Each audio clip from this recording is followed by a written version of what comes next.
Click, Tap. Slide. Ito si Jan Yumol. And this is Pao Siriaco. At kayo ay nakikinig ng Pinoy Fuse. Ayun, isang magandang Tuesday na gabi po sa ating mga Fusers tonight. Alam ko maraming nakikinig kasi napaka-espesyal ng ating mga guests, na kasama natin. So a while ago, Pao, yung song, pakilala ko lang.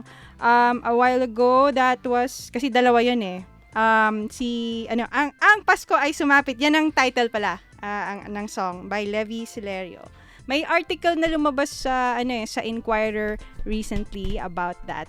Yung kanyang, I think the person who wrote it is 98 years old. Yung title ng article is Unknown Man Behind PH, Philippines Immortal Yuletide Music. Ang Pasko ay sumapit is 98. Nabasa ko yun recently. Anyway, for those of you who are tuning in for the first time, to listen to Pinoy Fuse, www.dbc.hk, just click the Radio Smiles channel. If you are in Hong Kong, Now TV subscribers can tune in channel 575. That's channel 501 for iCable TV subscribers. The best way to, of course, tune in, click, tap, slide, as we always say. Download the DBC Radio app. It's free, available on iTunes and Google Play Store. Ano pa ba yung mga social media platforms natin? Don't forget to like us on Facebook. That's 05DBC Pinoy Fuse. And meron din tayong YouTube, Instagram, and Twitter. That's Pinoy Fuse. Yes, ayun, kompleto. Actually, pag ina-upload natin yung mga pictures sa Facebook, nakikita rin sa Twitter. Pag nag-update tayo ng status sa Facebook, nakikita rin sa Twitter. Kaya napansin mo, sa mga Fusers natin, lagi kami may mga hashtag kasi yun po yung purpose nun. And it actually works kasi I do get notifications once in a while na we have a new follower. So, we're slowly getting there, no? Thank you sa 1,077 nating Fusers. Yes, pwede rin yung dagdagan, di ba? Oo. Tonight. So, if you haven't liked our Facebook page, 05 DBC Pinoy Fuse. At wala na tayong time for some songs. So, paalala lang. Nako, yan, kinat na ako. Magbe-break muna po kami. Pagbalik namin, ipapakilala na namin ang aming mga guests sa inyo.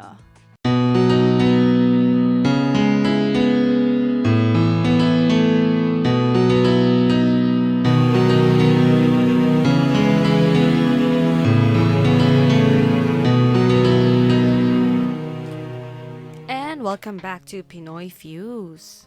Ayan. Hello, Pao!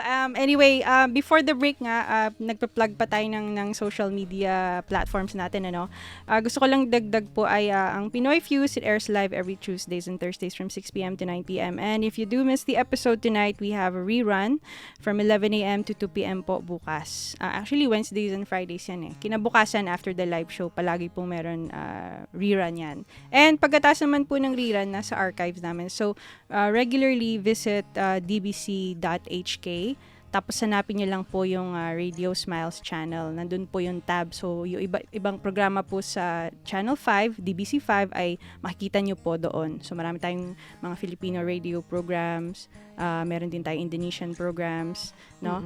Anyway, bago natin pakilala ang ating mga guests, kasi may nag-message for some announcements. Gusto ko lang po i-announce na yung Light of Jesus members po dito sa Hong Kong. We will be having the 5th anniversary of the Light of Jesus Hong Kong this Sunday, December 7 from 1 p.m. to 6 p.m. at rooms 502 to 503 in Bayanihan Center.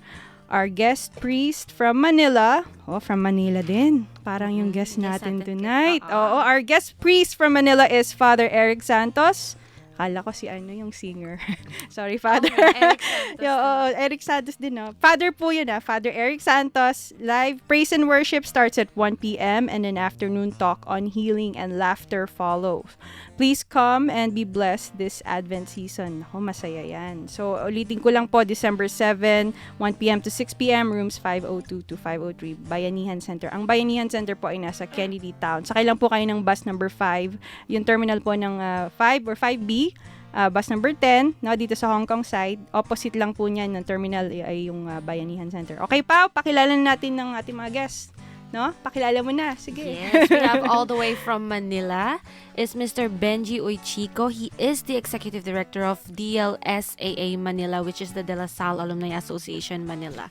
Welcome to Hong Kong! And of course, joining us live tonight, si Cathy Yang, who's the president of De La Salle Alumni Association Hong Kong chapter. Okay, so let's say hello to our guests. Hi, good evening to all of you. Good evening, Especially Pao to our and Jan. kababayans. Yes. Good evening and maraming salamat for sharing your mission with us tonight.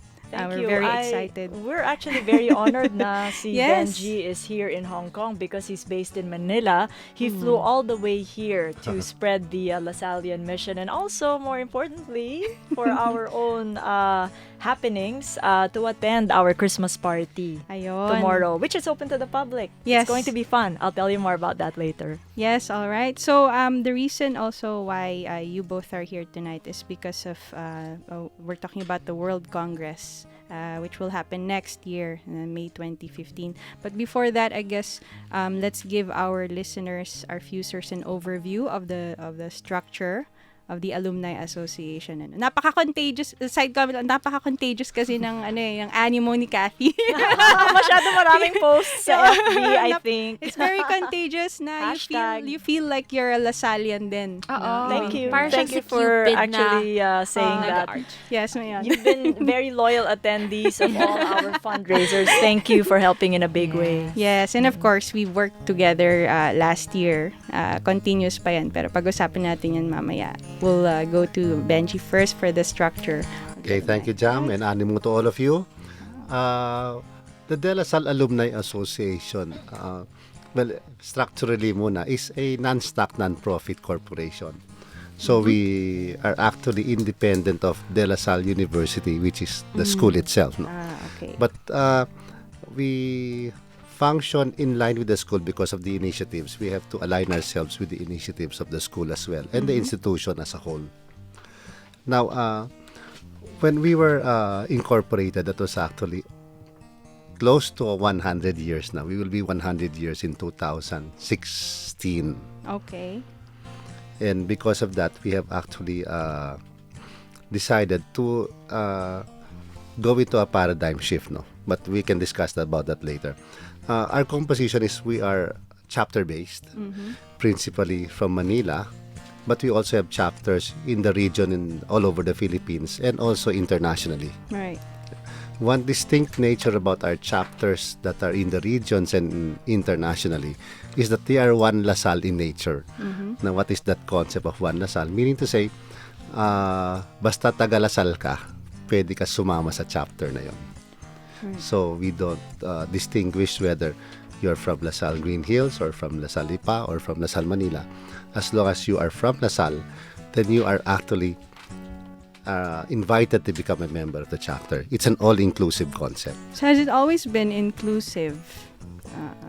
Just that's my question. Just Okay, yes. Although in structure we are technically the De La Salle University Alumni Association, but the inclusivity really is innate in every Lasallian. We don't try to put ourselves into hierarchies or statues as far as the alumni is concerned. Like take for example, if I were to talk to the president of a company, normally I would call him by his first name. Okay. Instead of Mr. President, because in the structure of the alumni, we're really peers more than seniorities. Yes. It said here, camaraderie, tapos ano pa ba? Fellowship. And networking. Yes, and networking. I want to know how many chapters do you have in the Philippines and internationally? Okay. In the Philippines, when we the structure in the Philippines is because it's grouped into two. The college-based chapters that are centric to Manila. These are the College of Engineering, College of Business, College of Computer Science, and all the other chapters of the departments or the chapters of the courses or curriculums in the school. We have regional chapters that are not Manila-centric. We have a chapter in Davao, Cagayan de Oro, Cebu. Northwards, it's in Baguio, La Union, Pangasinan, Nueva Ecija, and Pampanga. Okay. Internationally, of course, we have Hong Kong, We have in the Americas, Northern California, Southern California, Metro New York, Chicago, Atlanta, and Washington. And we have also presence in Canada, Toronto, and Vancouver. Okay, over the We have years. Dubai also pala. Sorry. Marami kaming listeners sa Dubai, sa Middle East din. For the past 8 months, magna 9 months na yung show, maraming nagla-like. And in fact, our 1,001 liker is not from Hong Kong. And he was very proud of, baka nga Lasallian siya, baka nakikinig siya tonight. Okay, so I would like to know the role of dun sa email sa email exchange natin, the role of the DLSAA Manila. You mentioned that it's not strictly an authoritative one. So what are the guidelines that you follow? All right. We work on guiding principles kasi not really guidelines. So, Okay. although we have manuals to follow, no, but in reality, the chapters really are independent bodies. So we cannot come into a point that we're the boss.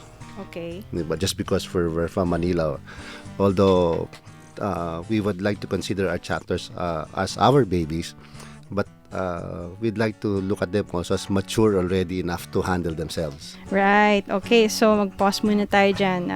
I think this is a very fitting song dahil kakanta sila NSYNC at Gloria Estefan ng Music of My Heart.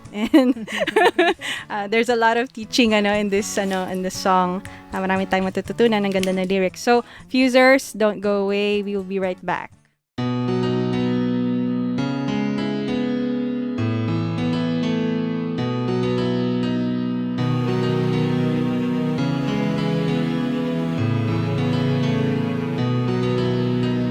Siguro. Pero ang galing nun nagbukas ng flagship store sa Landmark. Yes. Yung kanilang guest. Alamin nga natin kung sino yung guest nila na. Si Ika Butoni. She's an Indonesian. Bagay sa fashion kasi botonis di ba? Ika nga botonis. Oo. Aray ko. Anyway, yes, next week yan. Don't forget. At syempre yung Enrich din, gusto ko rin silang batiin ng congratulations kasi itong darating na Thursday, meron silang maliit na parang salo-salo. Kaso on air tayo. So, naimbita naman tayo, hindi tayo makapunta. Kasi hanggang 10 yata or 9 o'clock yung kanilang event. Hanggang 9 tayo So, anyway, ayun. Malapit na yata tayong mag-break. May konti pang oras. Gusto ko lang i-plug ulit yung rerun.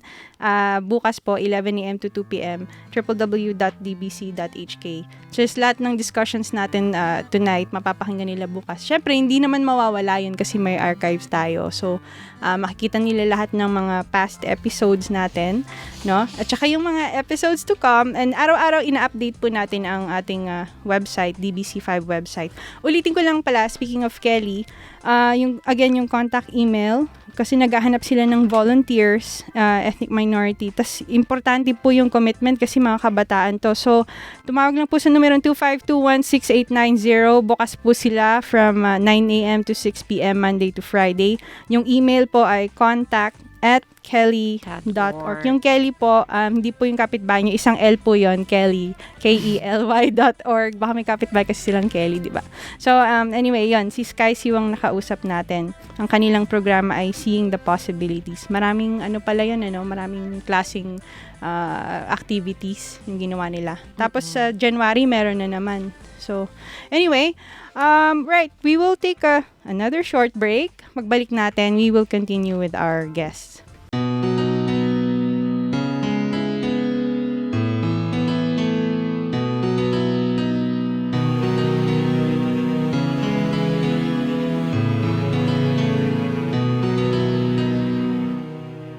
Welcome back to Pinoy View. So, kanina nakausap natin si Sky from Kelly Support Group. So, balik naman tayo dito sa ating guest from the Salle Alumni Association. So, let's talk about yung Congress, which happens every 2 years, no po? Opo. So, ang nakalagay dito is One LaSalle World Congress discovered the H in ANIMO.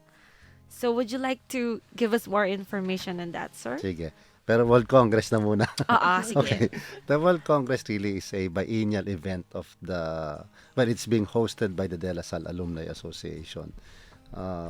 Before, the format was home and away.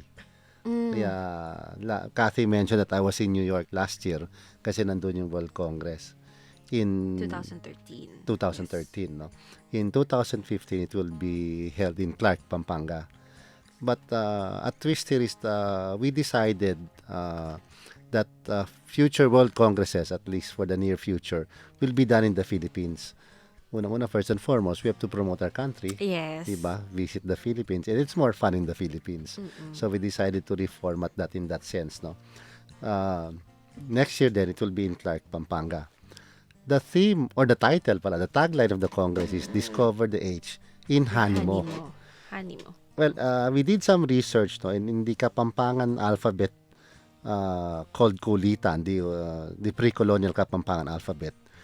There is no character equivalent to the Roman alphabet na H.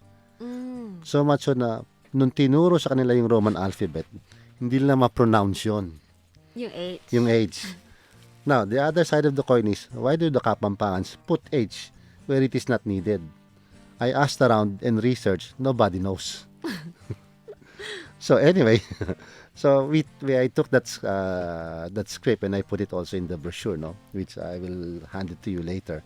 Now, we used Clark, no, Clark, Pampanga, because of its historical perspective. Clark before was actually originally called Fort Stotzenberg. It was an army base of the Americans before it was turned over to it was renamed Clark Air Base after Major Harold Clark. So, yun ang storya ng H. And then how will this Congress be different from previous Congresses? Okay. Review muna siguro ng mga previous Congress. Tas let's find out how it's going to be different. All right. The previous Congresses actually were actually, as I said, home and away format, and that the themes were actually conceptualized by the chapters themselves. We want each Congress really is positioned in a place where there is an existing chapter. And then we actually collaborate with them to decide on the theme, the format, and what to do with regards to the Congress themselves. What is unique about the Congress in 2015, between May 22 to 24, is because prior to that, or the month before, there is what we call a Philippine Lasallian Family Convocation. I'm blessed to be a delegate in that convocation. What happens in a Philippine Lasallian Family Convocation is that all the stakeholders of the Lasallian institutions, all the schools, all the stakeholders, and all those involved in the teaching process or in the institutional process, they get together and decide what LaSalle will do in the Philippines for the next 7 years. So, ganun ang directional intent. Now, that will happen in April. Sa May, pagdating ng Congress, i-echo namin yung yung learnings doon. So, siguro providential na ginawa akong delegate din for the April convocation para during the World Congress, matra-translate naman namin yung learnings doon. So, the alumni body will be able now to understand ano yung direction din ng next 7 years for the institutions. That's how we connect with the schools. On the World Congress, you will notice, nakalagay siya 10th DLSAA 1 Lasalle World Congress.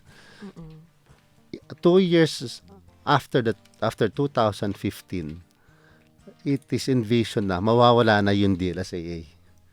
It will now just be termed the 1 Lasalle World Congress. Kasi as I said before, in the previous discussion, we federated as an alumni association. This event now will move up to a federation event para magiging 1 Lasalle na talaga siya in concept and practice. Matatanggal na yung DLSA. Right. Yung tema pag-usapan natin very interesting yung theme ng Congress ninyo. Yes. Yung Discover the H in ANIMO. Okay. Yes. Yung military. Yun nga kasi nakwento ko kayo dyan kasi sige. ito ang storya Nakita dyan ko yung ha. website, Kung pwede ko lang Yes, please. i-share. Sabi ko dyan, may alam ka ba ditong paggawaan ng mga costume? Naku, alam mo naman, di ako mahilig damit-damit dyan. Ano? Ngayon, marami namang naibigay sa aking suggestion si Jan. Kaya nasabi ko sa kanya no, na ang ating theme for the gala, most often, we would wear long gowns, Yes. tuxedos. Hindi eh. Filipiniana. Filipiniana, barong, hindi. Right. Military. Aba, may kudeta. Kaya yun ang ang tinatanong mo Yes, dyan. yes, Ako, yes, bakit correct. military? Yes. Bakit nga ba, Sir Benji? Yes. Because ka in honor of Clark Air Base. Okay. Military base siya talaga at for the longest time. Lately lang siya naging industrial park or what they now call the anong tawag nito? Okay. Clark Freeport Zone. Okay.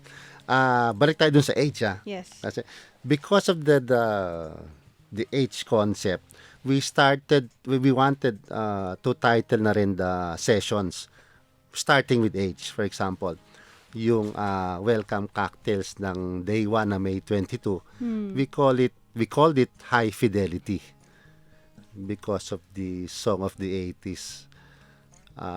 There was a song entitled High Fidelity. Sa ano yata yun eh. Pinanganak na ako noon, Oh, Sir yun. Benji. Alam ko yun. I think si Alam mo Jan yan, hindi diba? ata. Ako Tsaka din. si Pao. Pero depende kung which part of the 80s. Sa movie Fame yata yun eh, no?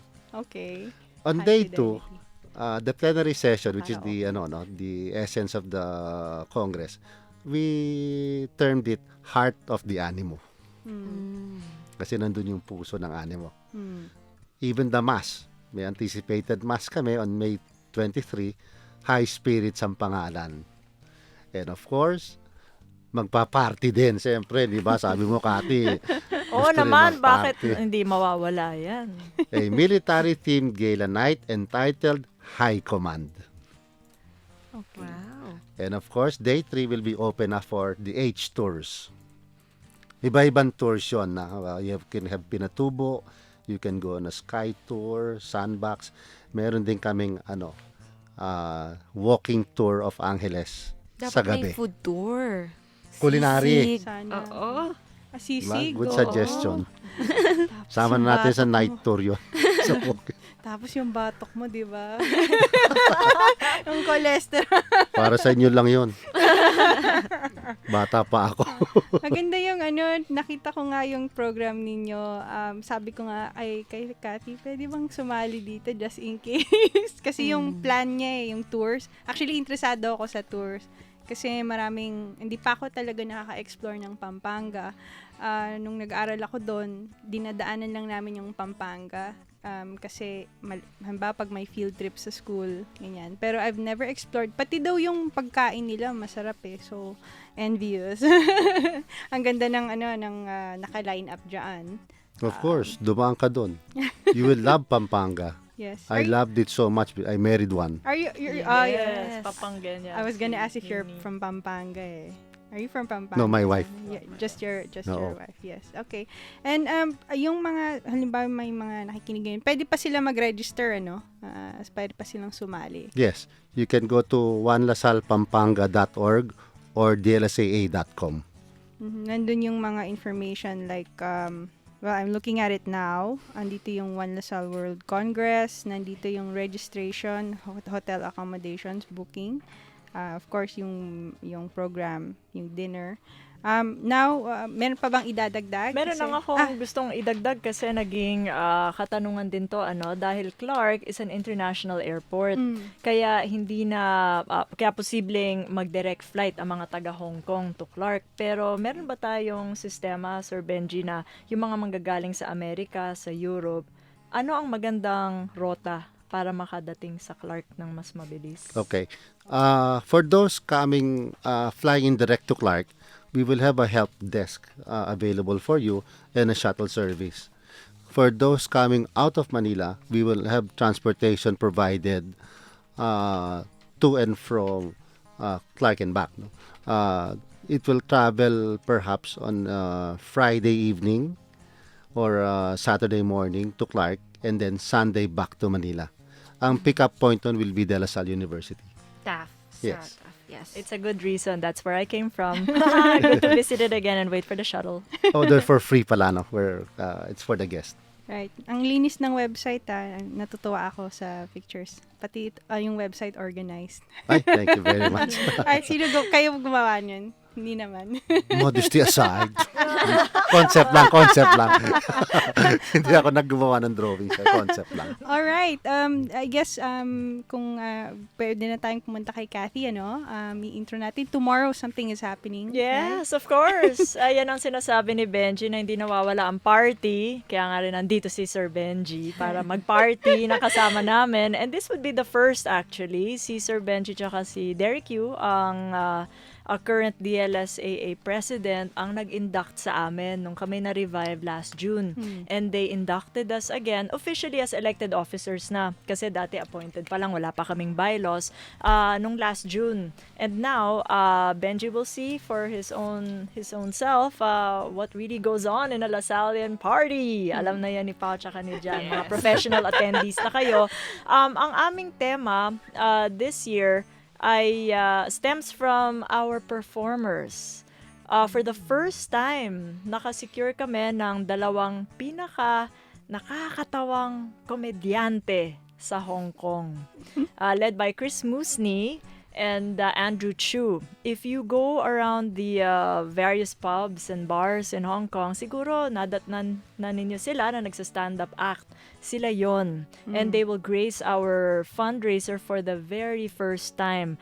Dahil sa aming mga nagawang fundraisers dati, karamihan ng mga inimbita namin performers, mga Pinoy bands. Yun nga, yun last time, Likalento. Rappers na whom I met here in the studio when we were all like, packed in the studio. They were really such great fun.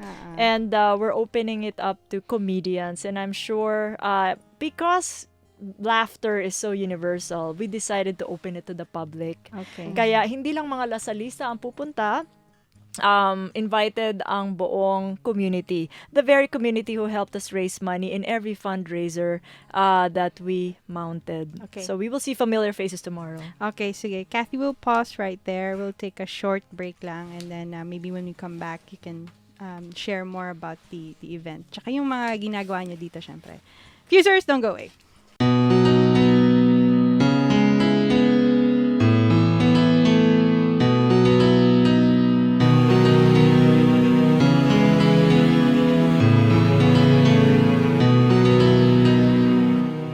Welcome back to Pinoy Fuse. So, Cathy, sorry to cut you short kanina, no? You were inviting our fusers. Yes. It was the comedy night before Christmas. That's so right. please I got continue. carried away by the comedians in the party. Hindi ko na nasabi kung saan siya magaganap. Siya ay magaganap sa pinaka-hippest and happeningest place in Lan Kwai Fong, Orange Peel. Okay. Kaka-officially launch lang niya, no? And this is in D. Aguilar Street and will start from 8:30. Be 8:30 there na. on Alright. time. The Alright, comedians yes. will be there to entertain you. Plus, Rapido Bandido, isa siyang Pinoy band that just got assembled together for the concert at the park on December 7th through the help of Manuela Law, the Hong Kong Musicians Union chairman. Alright, speaking of that, Cathy, meron tayong makakausap sa kabilang linya.